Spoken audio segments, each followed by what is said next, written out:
खबर बहुत शॉकिंग है दोस्तों। क्या आप जानते हैं कि एफबीआई ने एक बयान जारी किया है जिसमें निखिल गुप्ता, जो कि एक भारतीय नागरिक है, उसे 40 साल की सजा मिली है। उस पर आरोप क्या था?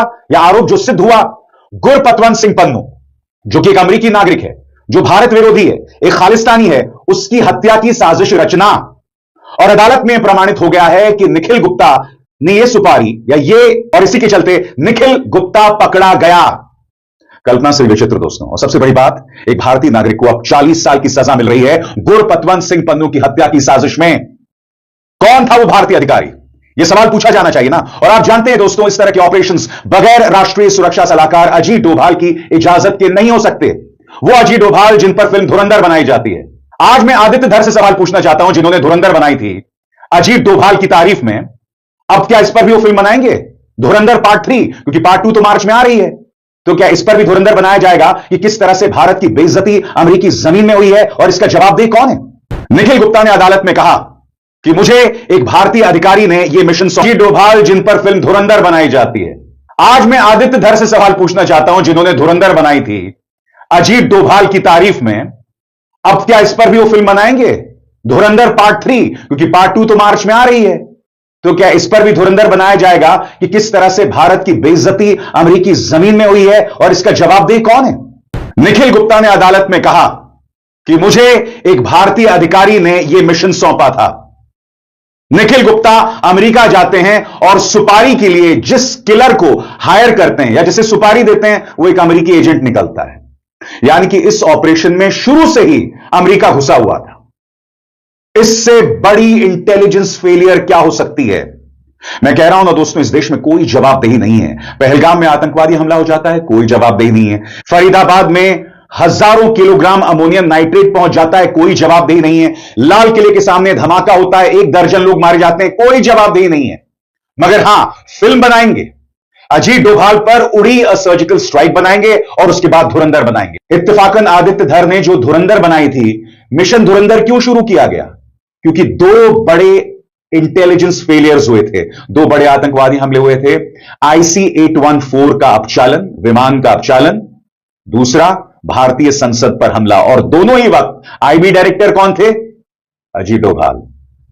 यानी कि तारीफ की जा रही है, मगर एक के बाद एक उनकी नाकामियों की दास्तान सामने उभर कर आ रही है। मगर आज जो मैं मुद्दा उठा रहा हूं कि इस देश में अब कोई जवाबदेही नहीं है। आपके लिए जानना बहुत जरूरी है कि निखिल गुप्ता ने दरअसल अदालत में क्या कहा, जिसके चलते उसे 40 साल की सजा मिली। आपके स्क्रीन पर कोर्ट में निखिल गुप्ता ने क्या कहा। 13 फरवरी 2026 को न्यूयॉर्क मैनहट्टन की फेडरल कोर्ट में उन्होंने अपना पहला नॉट गिल्टी प्ली बदलकर गिल्टी मान लिया। सरल शब्दों में उन्होंने पहले कहा था कि मेरा कोई दोष नहीं है, मगर फिर उसे बदल कर कह दिया कि हां, मैं दोषी हूं। यानी कि निखिल गुप्ता जिसे सुपारी देते हैं, वो अमेरिकी एजेंट निकला। मैं आपसे एक बात बताना चाहता हूं, अगर अजीत डोभाल भारत की एजेंसीज को, गुप्तचर एजेंसीज को इस्राएली मोसाद जैसा बनाना चाहते हैं, तो आपको उस तरह की प्लानिंग करनी पड़ेगी। अगर आप अमेरिकी जमीन में ऐसे ऑपरेशंस कर रहे हैं, तो आपसे गलती नहीं हो सकती। यह भारत की नाक का सवाल है, क्योंकि भारत 2 जगह पकड़ा गया है, अमेरिका में भी और कनाडा में भी, और दोनों जगह भारत सरकार का नाम सामने आ रहा है। और यह कहीं ना कहीं मेरे देश की साख को नुकसान पहुंचा रहा है, और इसे किसी कीमत में बर्दाश्त नहीं किया जा सकता। आगे गौर फरमाएं। इसके अलावा निखिल गुप्ता ने क्या किया, इस पे गौर फरमाएं। पैसे और लॉजिस्टिक्स का इंतजाम किया। गिल्टी मानने से अब उन्हें अधिकतम 40 साल तक की सजा हो सकती है। असली सजा जो है वो बाद में तय।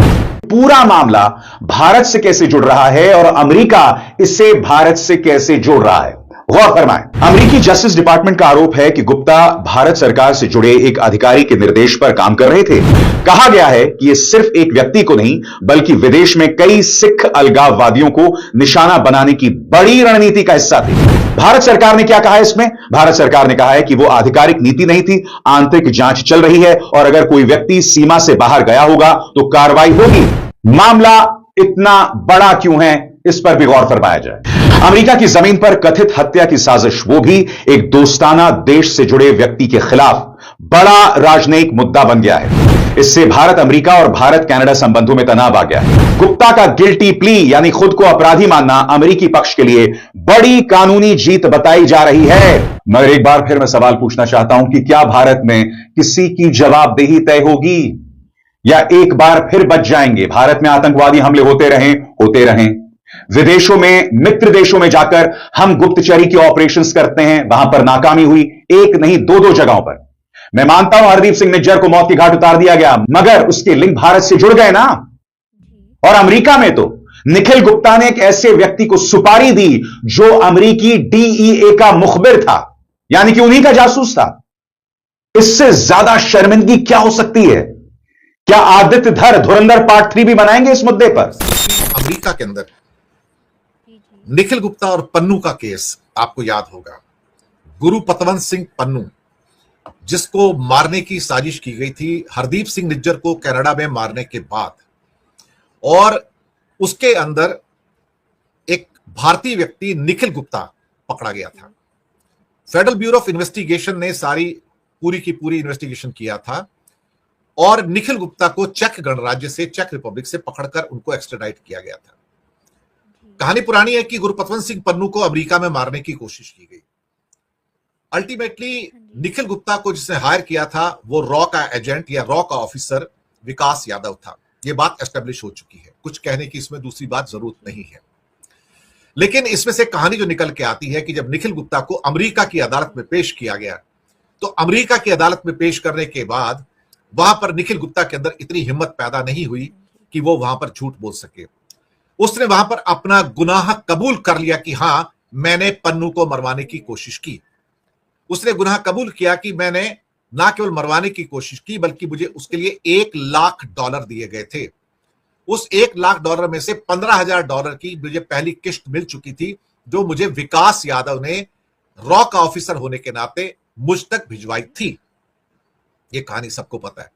उसके बाद चेक रिपब्लिक और अमेरिका के बीच में एक्स्ट्राडिशन ट्रीटी है। अमेरिका ने चेक रिपब्लिक से कहा कि ये आदमी गुनाहगार है, ये अमेरिका के एक सिटीजन को मारना चाहता था और उसको भारत की रॉ का एजेंट यानी कि रॉ का officer, research and analysis wing, जो भारत की खुफिया एजेंसी है, वो उसको मरवाना चाहती थी। ये बात भी क्लियर हो गई थी। अब अमेरिका की अदालत में फैसले तो होते हैं, अमेरिका की अदालत में फैसले बहुत लेट नहीं होते, मैं आपको बताऊं।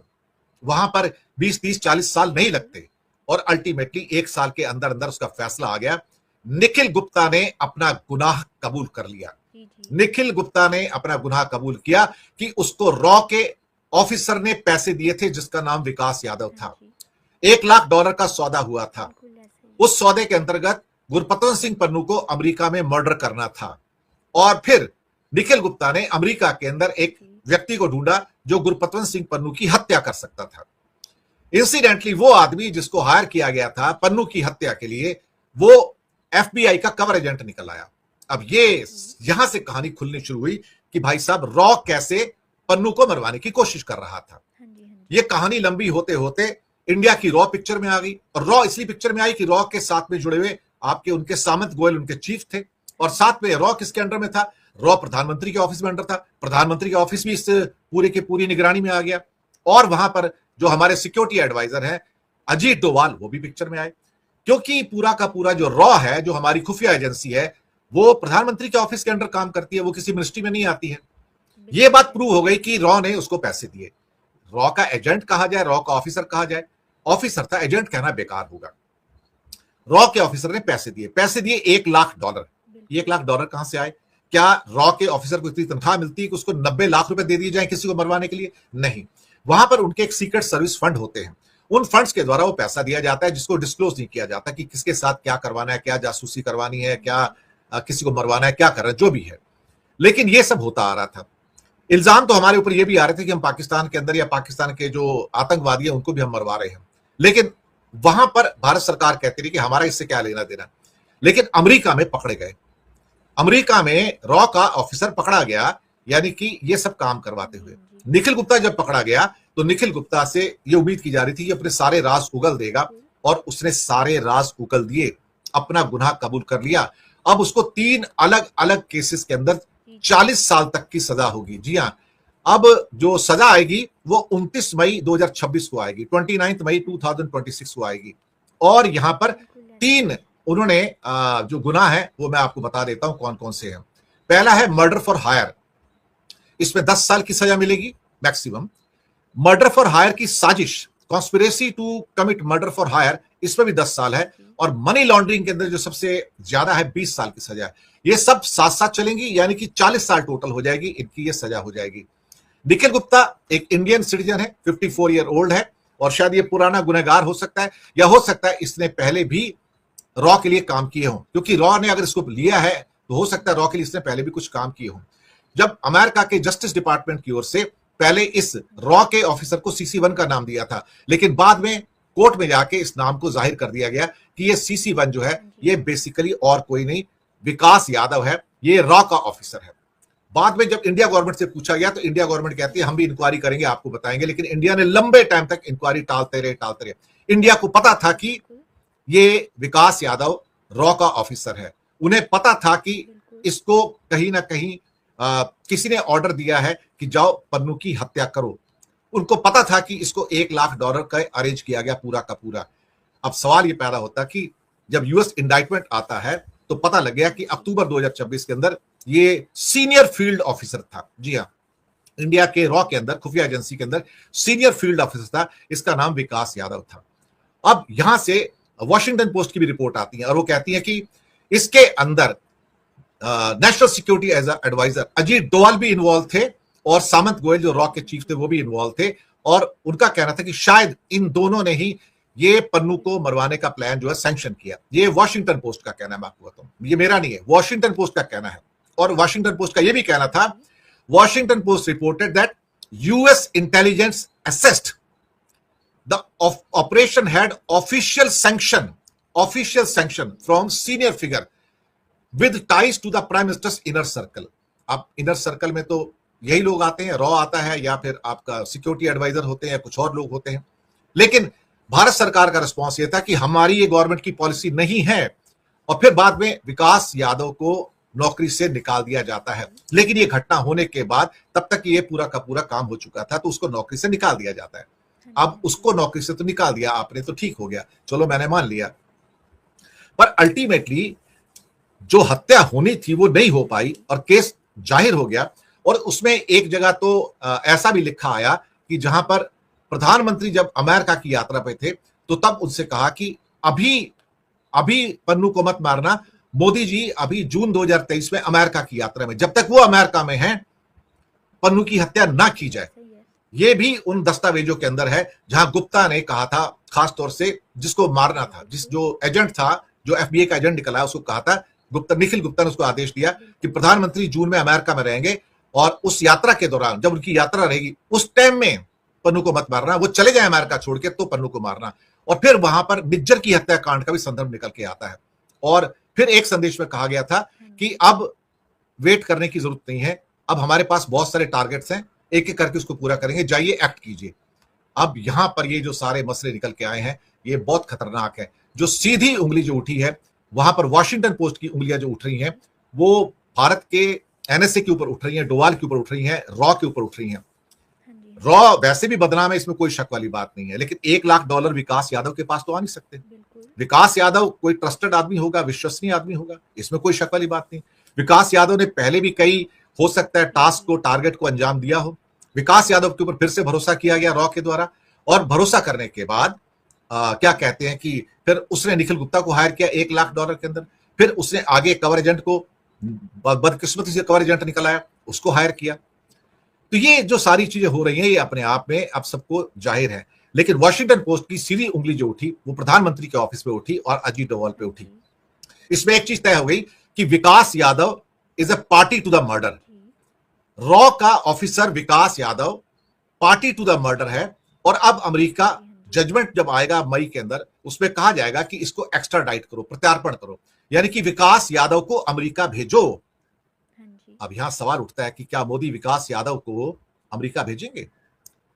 विकास यादव के खिलाफ जजमेंट आ गया है, मैं आपको बताऊं, वो भी 40-50 साल की चक्की पीसेगा वहां जाके, लेकिन मोदी विकास यादव को नहीं भेज सकते वहां पर किसी भी हालत में। एक्चुअली जब ये केस हुआ था पन्नू का, तो विकास यादव को नौकरी से निकाला और उसके खिलाफ एक नकली केस बनाया गया सरकार के द्वारा, ताकि इंडिया में वो केस चलता रहे।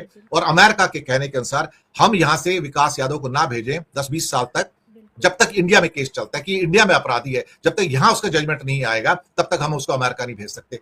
तो सरकार विकास यादव को भी बचाने की कोशिश कर रही है। यहां पर एक बात बड़ी क्लियर है, तो एक्स्ट्राडिशन के लिए रिक्वेस्ट तो आएगी। अब अमेरिका कहेगा ये अपराधी है, इसने पन्नू को मरवाने की कोशिश की है। इसके अलावा एक और जो उनका ट्वीट था जिसके अंदर उनका कहना था कि ये सभी को चेतावनी है विदेशों में और विदेशी एजेंसियों को कि वो हमारे किसी भी सिटीजन को हार्म करने की कोशिश ना करें वरना उसका अंजाम बुरा होगा। ये भी बात निकल कर आ गई बीच में, तो एक तरह से रॉ को भी चेतावनी होगी कि तुमने जो किया है। लेकिन निज्जर का केस और पन्नू का केस आइडेंटिकल केसेस हैं। भले निज्जर के केस में अब मामला थोड़ा ठंडा पड़ता नजर आ रहा है, लेकिन आग फिर से सुलगती हुई नजर आ रही है, इसमें कोई भी शक वाली बात नहीं है। कहीं ना कहीं वो धागे खुल गए जिसमें रॉ वाज इन्वॉल्व, क्योंकि रॉ का ऑफिसर इन्वॉल्व है तो रॉ इन्वॉल्व है ना, इसका मतलब सिर्फ रॉ एक ऑफिसर थोड़ी इन्वॉल्व है। और $1 लाख भी तो कहीं से आए हैं, और उंगलियां जो उठी हैं वॉशिंगटन पोस्ट की, वो अजीत डोवाल और सामंत गोयल रॉ के चीफ के ऊपर उठी है। प्रधानमंत्री जी को पता होना चाहिए, मोदी जी को पता होना चाहिए कि उनकी नाक के नीचे उनके ऑफिस में क्या हो रहा है, जो हमारे देश के लिए एक बदनामी का, कलंक का धब्बा लेकर आया है।